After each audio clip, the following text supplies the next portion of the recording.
In today's video, I'm going to teach you how to play custom games on Discord. By the end, you'll know exactly how to find game apps, add them to your server, and get everything authorized so your community can jump right in.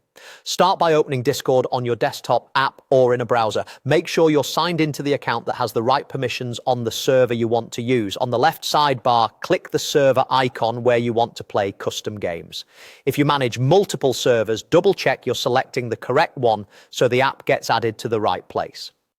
At the top of the channel list, open your server menu and head into server settings. You'll need the manage server permission or to be an admin to continue. If you don't see server settings, ask a server admin to grant you the right permissions or to follow these steps for you. Inside server settings, look for the app directory. This is Discord's built-in catalog for trusted apps and bots, including game apps that power custom experiences in your channels. Open it, then filter by the games category to narrow the results to apps designed for playing together.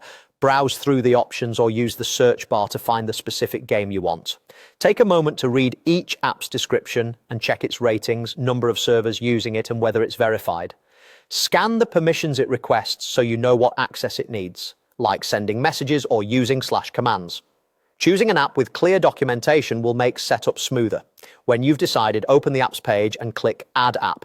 This begins the installation flow. Next, select Add to Server. A drop-down will appear. Pick the server you chose earlier. Confirm it's the right one before moving on to the next step. You'll now see an authorization screen. Review the permissions and scopes the app is asking for. Required permissions can't be unchecked, but optional ones may be adjustable. Only proceed if you're comfortable with what it needs to function. Click Authorize and complete any verification, such as a quick captcha. That's it. The game app is now connected to your server. Most apps will message you with a quick start guide or provide /commands you can use in a text channel. For best results, create or use a dedicated channel for game commands to keep things organized. If the app doesn't respond, check your channel permissions and the app's role under server settings to ensure it can send messages and use commands. Repeat this process for any other games you want to add and enjoy hosting custom game sessions with your community.